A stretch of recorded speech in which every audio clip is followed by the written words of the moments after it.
Ça innove, c'est maintenant. Bienvenue à l'écoute de votre podcast qui décrypte les grandes dynamiques et les enjeux liés à l'innovation. La crise sanitaire bouleverse le monde, transforme nos manières de travailler, de vivre ensemble. L'innovation, c'est la clé pour se réinventer demain. Dans ce dernier épisode de la série, accrochez-vous, nous allons faire un bond dans le futur avec l'un de ceux qui imaginent l'avenir du monde, de nos sociétés. Plongeons ensemble dans l'univers de la science-fiction. Ça innove, un podcast présenté par l'Agirc Arrco, acteur de référence de la retraite.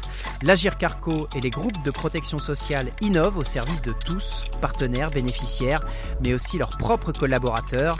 Un de leurs experts vous expliquera comment l'Agirc Arrco se projette dans le futur pour assurer un équilibre financier et donc les retraites de demain. Nous sommes en 1865 quand un écrivain français publie un roman d'aventure qui raconte un voyage dans l'espace. De la Terre à la Lune, l'une des œuvres principales de Jules Verne, imagine les innovations techniques qui rendront possible cet exploit dans le siècle suivant. Et bien un peu plus de 100 ans plus tard, ce qu'il avait imaginé se réalise. En 1969, avec la mission Apollo, l'homme pose un pied sur l'astre lunaire. Autre exemple, avec ce qui est probablement l'un des tout premiers romans de science-fiction, l'histoire d'un être humain créé à partir de morceaux de cadavres, Frankenstein ou le Prométhée moderne est publié en 1818, écrit par Mary Shelley, et il préfigure ce que sera 2 siècles plus tard la transplantation d'organes. Il s'agit là de prolonger la vie, pas de créer un être humain complet, mais cet imaginaire offre une vision de ce que sera plus tard la médecine moderne. L'auteur de science-fiction puise donc dans la réalité scientifique du moment pour essayer de déterminer ce que pourraient être de nouvelles inventions dans le futur. Gilles Pestre, directeur technique et directeur de l'audit des risques et du contrôle à l'Agirc Arrco, est l'expert de cet épisode. Mais d'abord, je vous propose d'écouter l'écrivain de science-fiction Philippe Curval, l'un de ceux qui a lancé la science-fiction en France dans les années 50. En 1953, lorsque nous avons ouvert la première librairie de science-fiction qui s'appelait la librairie de la Balance, avec comme parrain Boris Vian et des tas d'autres écrivains, jusqu'à présent, le mot science-fiction n'existait pas en France. À partir de ce moment-là, on peut dire que ça a été un événement qui a été couvert par la presse. Donc ça a été véritablement un moment tout à fait nouveau pour une littérature nouvelle. Et le travail de l'écrivain de science-fiction, il est d'abord basé sur l'imagination. Et ensuite, il puise au réel. Donc en lisant en permanence des revues scientifiques, et puis s'informant à travers le monde de tout ce qui se passe dans l'innovation, dans l'avancée de technologies nouvelles, il est évident qu'en accumulant toutes ces informations et en faisant preuve d'imagination, on arrive à synthétiser des idées qui ne sont pas encore nécessairement apparues dans la réalité. On essaye de montrer comment, en choisissant telle ou telle direction par rapport aux innovations et aux transformations qu'elles peuvent se produire, on aboutit à des sociétés tellement différentes que le lecteur doit choisir si il trouve que celui-là lui correspond. Et donc, si vous voulez, par là, la science-fiction peut ouvrir des perspectives au lecteur et donc à la société en général. Par exemple, un de mes romans les plus connus qui s'appelle Cette chère humanité, qui est d'ailleurs paru dans un ensemble qui s'appelle L'Europe après la pluie. Il se trouve que je l'ai écrit en 1973 et qu'il est paru un peu plus tard.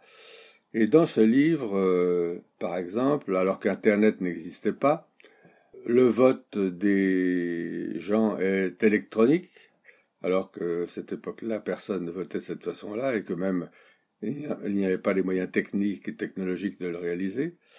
Par ailleurs, mes personnages ont des montres, bracelets qui sont exactement ce que sont devenus les watches par la suite et donc permettent de communiquer avec ces montres dans le monde entier, donc alors qu'Internet n'existait pas. Donc si vous voulez, ce sont des innovations personnelles que personne ne pouvait percevoir dans la réalité. l'écologie qui a commencé à apparaître dans la science-fiction dans les années 50, alors qu'auparavant c'était quand même le progrès scientifique d'abord qui régnait en maître sur le futur. À partir d'un moment, certains écrivains américains, anglais et français se sont interrogés justement sur comment allait évoluer la Terre avec cet accroissement absolument prodigieux de la population. C'est quand même extrêmement traumatisant pour un écrivain de science-fiction de voir ce que produit cette prolifération de l'humanité qui, évidemment, épuise les ressources planétaires. Dans mon dernier roman, justement, qui s'appelle Le paquebot immobile, qui paraîtra au mois d'octobre, si vous voulez, j'ai imaginé une utopie tout à fait extraordinaire. C'est-à-dire qu'aujourd'hui, on sait que dans le Pacifique Nord, il y a une accumulation de plastique qui est absolument effroyable. Et j'ai imaginé qu'un groupe de libertaires, d'athées, de gens qui sont totalement pacifistes, convainquent l'ONU de leur donner ce territoire pour en créer un nouveau continent. Et donc, à partir d'une technologie extrêmement poussée, ils transforment cet amas de plastique et de déchets en une véritable terre sur laquelle ils instaurent une véritable civilisation totalement différente de celle que nous connaissons, c'est-à-dire une civilisation utopique où l'argent n'existe pas, où les rapports humains sont extrêmement pacifiques, où la réflexion sont d'abord le principal argument pour les gens de vivre, et surtout ils ont des possibilités de jouir de la vie d'une manière extraordinaire que n'ont pas actuellement aucun pays dans le monde. Mais vous voyez, donc là j'ai imaginé un monde absolument parfait et que je décris dans le détail, qui est basé, si vous voulez, sur l'innovation technologique et la possibilité de vendre au monde entier des brevets qui permettent de vivre dans une société extrêmement équilibrée et pacifique.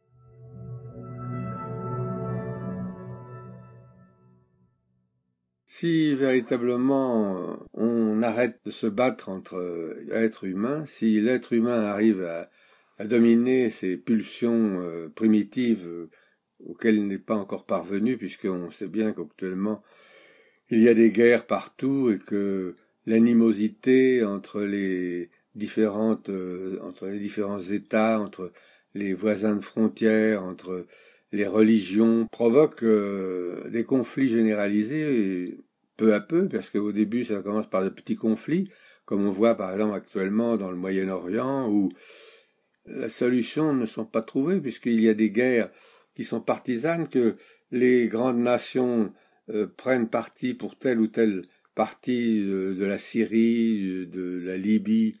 Il arrive à un méli-mélo absolument épouvantable entre les Russes, les Chinois, les Américains, l'Europe. Par exemple, à propos de la Libye, on ne sait pas qui défend qui provoque, qui donne des armes à qui. Donc, si vous voulez, tant qu'on n'aura pas arrêté cette folie humaine qui consiste à produire des armes et à en inventer de nouvelles de plus en plus traumatisantes et de plus en plus dangereuses, et à essayer de maîtriser les révolutions qui se produisent actuellement dans la plupart des pays du Moyen-Orient, tant qu'on n'arrivera pas à maîtriser cette folie humaine, on n'arrivera pas véritablement à transformer l'humanité, à l'apaiser, à la rendre ce qu'elle devrait être, c'est-à-dire un monde d'harmonie, puisque nous vivons dans une planète absolument exceptionnelle, d'une beauté extraordinaire, avec des océans, des terres, des côtes, des rivages, des forêts sublimes. Il faut absolument qu'il y ait une grande réflexion de la part de l'humanité sur son propre devenir. C'était Philippe Curval, pionnier de la science-fiction en France. Comment les acteurs du monde de la retraite se projettent-ils dans les dizaines d'années qui viennent ? Eh bien, grâce à des scénarios à horizon de 15 à 50 ans. Là, l'imaginaire n'a pas sa place. À l'Agirc Arrco, une équipe d'une vingtaine de personnes utilise des statistiques pour envisager l'avenir. L'idée, c'est garantir l'équilibre financier du groupe et ainsi les pensions de retraite des 13 millions de retraités affiliés à l'Agirc Arrco et des 43 millions d'assurés cotisant ou ayant cotisé à l'Agirc Arrco. C'est la responsabilité de Gilles Pestre, directeur technique et directeur de l'audit, des risques et du contrôle, proposer des scénarios aux partenaires sociaux et aux responsables politiques pour les aider à prendre les bonnes décisions. Nous, on est plutôt une entreprise. Alors une entreprise qui n'a pas d'actionnaire, mais une entreprise qui doit gérer ses recettes et ses dépenses et qui doit les équilibrer à long terme. Il faut que cette entreprise Agirc Arrco soit pérenne sur des dizaines d'années. Au fond, le sens de la gestion de la retraite, c'est quoi ? C'est demander à un certain nombre de millions de gens qui sont plus ou moins jeunes, ou plus ou moins matures, de consacrer une partie de leurs revenus qu'ils pourraient utiliser par ailleurs en disant, voilà, au lieu de vous en servir pour vous-même directement, vous vous en servez pour payer les retraites de gens plus âgés que vous, sachant qu'un jour, c'est vous qui serez plus âgés pour, à votre tour, bénéficier de ça. Nous prenons des engagements très longs vis-à-vis des salariés français, et il faut qu'à travers nos décisions de pilotage, on puisse apporter l'assurance que le monde changeant, l'Agirc Arrco sera toujours là. Donc, il faut qu'on construise ces hypothèses de façon à ce que, les décideurs politiques puissent prendre des décisions, et deuxièmement, il faut que nos scénarios soient faits de telle manière et que leurs décisions soient prises de telle manière qu'ils ont suffisamment de marge pour les années à venir pour que, s'ils ont besoin de changer la trajectoire de la retraite, ils puissent le faire sans être le mur, sans être juste au bord de l'abîme. Vous voyez ce que je veux dire ? C'est que il faut qu'on leur donne une capacité d'anticipation suffisante et que eux gardent des marges de manœuvre suffisantes à travers les réserves financières qui sont gérées par le régime, pour que si jamais, exemple Covid cette année, si jamais il y avait une inflexion très forte de l'économie, qu'ils ne se retrouvent pas devant l'abîme, c'est-à-dire à baisser les retraites ou à faire des choses comme ça. Là où il peut y avoir des évolutions, à mon avis, dans l'avenir, c'est au fond, c'est autour d'un autre sujet d'équilibre, c'est plus l'équilibre du régime en tant que tel, c'est-à-dire un équilibre un peu microéconomique, d'une grosse entreprise qui doit assurer l'équilibre sur recettes et dépenses, mais plutôt un équilibre macroéconomique, c'est-à-dire un équilibre dans une société qui va vieillir. Et cette évolution et ce vieillissement de population qu'on a observé dans les pays développés, déjà aujourd'hui et encore plus demain, il va se produire à l'échelle planétaire.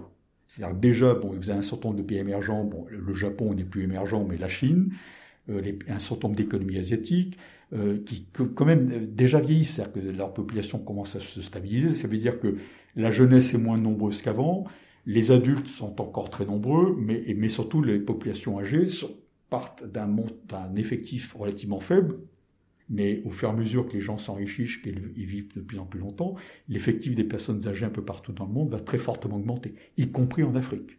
Logiquement, même en Afrique, qui est un continent extrêmement jeune, il n'en demeure pas moins que les générations jeunes très nombreuses aujourd'hui, à la fin du siècle, ils seront tous âgés. Ils auront tous, forcément, mécaniquement, ils auront tous plus de 60 ans. Sauf que si vous faites le compte, à la fin du siècle, si on suit le scénario central démographique de l'ONU, on ne sera pas très loin de 3 milliards de gens qui ont plus de 60 ans. Et là, on aura une situation, même qu'on commencera à observer dès les années 2050, qu'on n'aura jamais vue dans le passé. Ce qu'on a vu pour le moment, c'est énormément de jeunes, avec tous les problèmes que ça génère, parce que ce sont notamment des jeunes hommes qui sont un peu en conflit, et donc ils font des soldats, des guerriers, des terroristes, tout ce que vous voulez, mais ils vont vieillir un jour. Ils vont vieillir, et quand ils vieilliront, ils ont vécu dans un monde moderne, alors pas forcément toujours équilibré, pas forcément toujours très égalitaire, mais ils auront vécu. Donc tout ceci fera qu'on aura un monde complètement nouveau, et tout le sujet qu'on aura à ce moment-là, c'est comment est-ce qu'on équilibrera la coexistence de plusieurs générations. Ça posera la question des transferts de revenus, puisque un retraité, c'est quelqu'un qui est supposé être inactif, au sens salarial ou productif, encore que il produit certainement des choses, mais sur un autre plan. Mais comment est-ce que les revenus et les patrimoines se partageront entre ces générations ? Ça, c'est un vrai défi.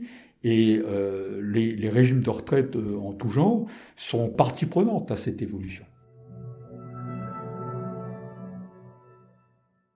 Ça pose une autre question, c'est même le mot retraite. Vous voyez, quand vous prenez le mot retraite, on a encore des réflexes 20e siècle. C'est-à-dire que le retraité, c'est quelqu'un qui est âgé, fatigué, usé. Il y a une époque, la plupart des gens, ils avaient été quoi? Agriculteurs et ouvriers, ou artisans. Quand ils arrivent à 60-65 ans, ils étaient usés, quoi. Et puis l'espérance de vie n'était pas tellement plus longue, donc le nombre de retraités est faible, et les gens qui étaient en retraite, ils étaient vieux, et donc ils se retiraient, quoi. Quand vous voyez aujourd'hui les gens dans les pays développés, quand ils prennent leur retraite, ils se retirent pas. Enfin, ils arrêtent de travailler au sens strict du terme, mais ils ne se retirent pas du tout. En fait, aujourd'hui, on se retire quand on va dans un EHPAD, ou quand on vient soit la mort, soit on va dans un EHPAD, soit on est particulièrement fatigué, et donc on ne peut plus faire grand-chose. Mais quand vous prenez un retraité un peu, je vais dire standard, qui a 65 ans, même 70 ans, un peu plus, ils sont très actifs, mais dans d'autres domaines. Et donc, probablement, la question qui se posera pour les retraités, ou les seniors, c'est comment est-ce qu'ils participeront à la vie économique et sociale dans les décennies futures. Et là, alors, c'est une innovation, mais qui se situe pas sur... Peut-être que la technologie sera contributrice dans un sens, bon, je sais pas lequel, mais c'est surtout ça le problème qui se posera. C'est-à-dire que sur une planète qui va vieillir, forcément, les équilibres entre les générations vont se poser différemment. Vous venez d'écouter le dernier épisode de Ça innove, le podcast qui vous parle des grandes dynamiques et des enjeux liés à l'innovation.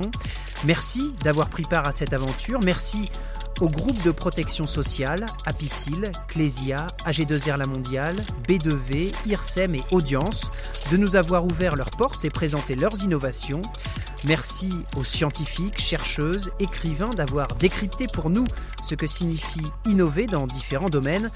Et encore une fois, merci à vous d'avoir écouté ce podcast, une série proposée et produite par l'Agirc Arrco, acteur de référence de la retraite. N'hésitez pas à noter l'émission, à nous laisser des commentaires, on a hâte de vous lire et à bientôt pour découvrir ensemble de nouvelles innovations.